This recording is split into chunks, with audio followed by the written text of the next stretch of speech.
As of recent, I've been using comedy as a form of escape. Whether it be podcasts, cartoons that I grew up with, timeless SNL shorts, or classic Zucker Brothers films, I've consumed more comedy than I ever have in these last few months. A key approach to how I view art that has been in the back of my mind since starting this channel is that anything successful, no matter how you define that term, is worth dissecting.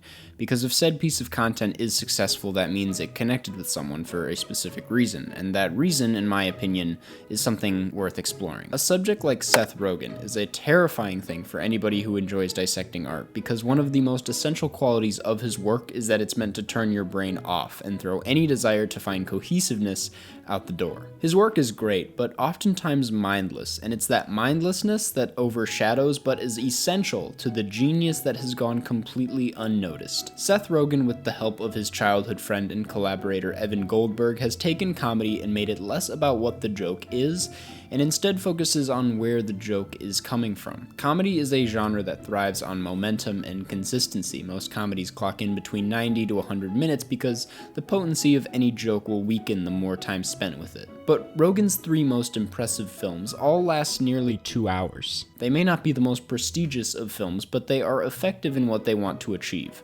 The safest, most structural way to write comedies is by starting with a story and structure, building out characters and writing the jokes around those elements. It's creating an outline and adding the color afterwards. But Rogen's most successful work starts with the color. The result of starting with jokes is a film built on humor. Rather than cutting jokes to make room for dramatic beats that work for the sake of the story is readjusting itself to support the jokes. Rogen's style of writing is so unique that it isn't built for traditional comedy, or at least the traditional process.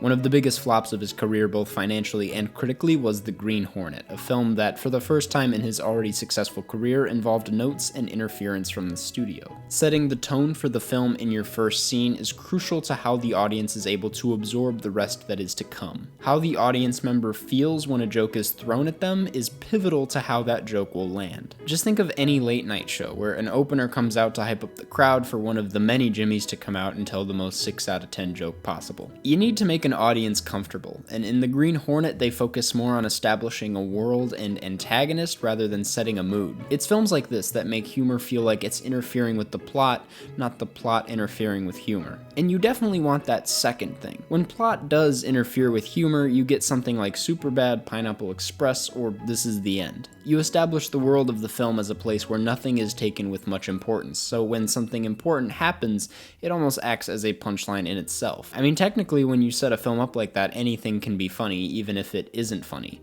Kinda like when you're high. That's why Seth Rogen's films are technically in the stoner comedy genre, but do so much more than those films typically do. With the exception of Pineapple Express, rather than being films that are about weed, they are films that attempt to capture a high. But not in an escapist way, instead more as a low stakes, just here for a good time type of way. But the genius doesn't end there for me. You see, I think there's one word to sum up Rogen's work, at least the earlier, more successful pieces, and it's immature. At first that may seem like a critique, but I see it more as a plus, a spark that even he is aware has faded. No pun intended. I'd go as far to say he's making the most immature films out there. Sometimes these films get lost in that quality, but other times it actually adds a familiarity to the work that most writers couldn't dream of accomplishing. Unless we're talking The Green Hornet, a film written with the help of a studio, the humor in these films never feels like humor written by a studio. It doesn't feel like a movie joke, it feels like a joke that would happen while hanging out with your friends. As mentioned earlier, his films begin with lists of ideas and bits, often taking years to write. In those years of writing is where the personality of the film happens, and you can get a documentary-like honesty to the characters. He started writing Superbad when he was 14 years old, and wasn't able to make the film until his early 20s, thus living through the experience of high school in the process of writing the film. He was in a sense experiencing the film itself in real time, which is why Superbad resonates with so many people, as most of the events in the film are true and capture the cinematic chaos that really does happen in those 4 years. Now, the spark of authenticity could end there now that he's well past his high school years, and it did for that specific subject. But with celebrity comes a new chaos, new characters, new ideas.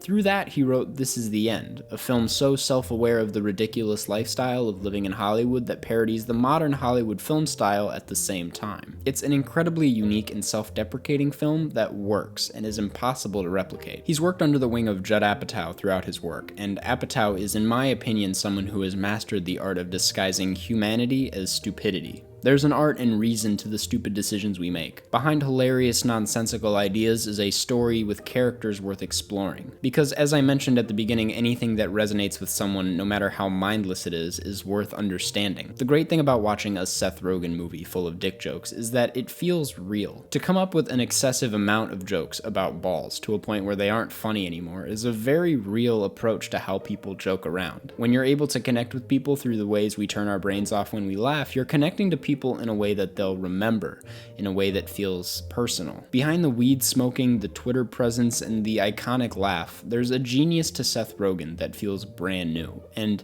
at just 38 years old, it feels like he's just getting started.